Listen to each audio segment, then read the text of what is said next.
I made my own yogurt from scratch.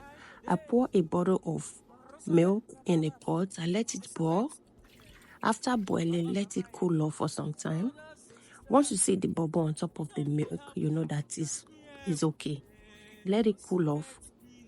Or you let water run over the pot so that it cool off. Then you get your old yogurt, because this is what you're going to use to ferment the yogurt.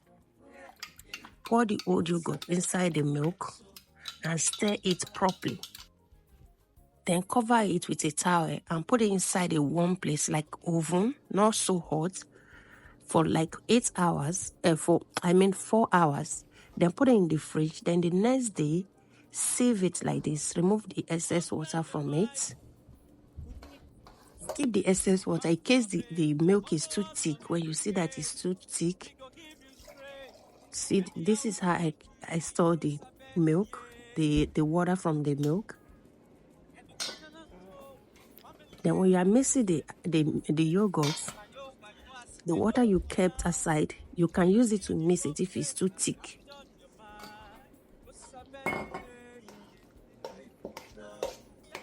As you can see, this is too thick, so I had to add a little bit of water to it.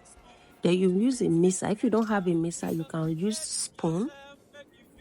Then you put any ingredient you want to put, any sweetening you want to use. I'm going to use honey. You can put any flavor you want to. You can leave it plain. Then use hand mixer. But if you don't want to use hand mixer, it's all good. Then you put it in the container, any container you have, and you store it.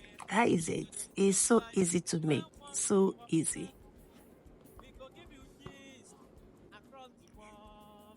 Look how yummy it looks.